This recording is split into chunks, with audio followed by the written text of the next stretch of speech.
We experienced a scary event after our housemaid died. This housemaid of ours has taken care of my cousin since she was a small child. And luckily, I got a chance to see and spend time with her until I entered first grade. This housemaid of ours, Sailing, was really nice to us. She took care of us whenever my cousin's mom wasn't around, and always made sure that we were okay. Even though my cousin and I would always prank her, she was more of a family than a housemaid. Since I was the youngest in the household, whenever she goes out and no one's around the house to look after me, she takes me with her after asking permission from my aunt. Usually, she just visits her relatives until late in the afternoon. Then we will go to the Sari Sari store in our subdivision, and she will treat me with the pasalyabong bread that was longer and bigger than today's fudgy bar. And then we head back home. One day, I noticed that she wasn't around the house and made me wonder. Then until my aunt told me that Sailing died from a heart attack.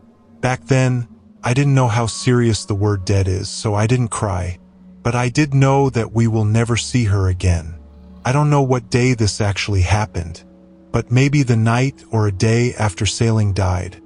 She made her presence known to my cousin. As to what my cousin relayed to us, she said that just before she was about to fall asleep, the edge of her bed on her right side suddenly dipped like someone just sat there.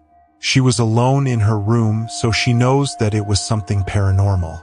Since she was too scared to look, she just covered herself with her blanket and kept her eyes closed. After a few moments, the feeling of someone sitting on her bed didn't go away, but instead, it moved, and my cousin felt someone hugging her. This scared her a lot, so she immediately went out of the room, carrying her pillow, and came knocking to her mother's room to spend the night there. And well, she actually slept there for days. The next morning, after my cousin told us what happened, my aunt just said that maybe it was Sailing. She said her last goodbye to her, as she was practically the one who took care of her until her last days of being our housemaid. This event doesn't really scare me, but instead, I find it wholesome as I loved that housemaid of ours.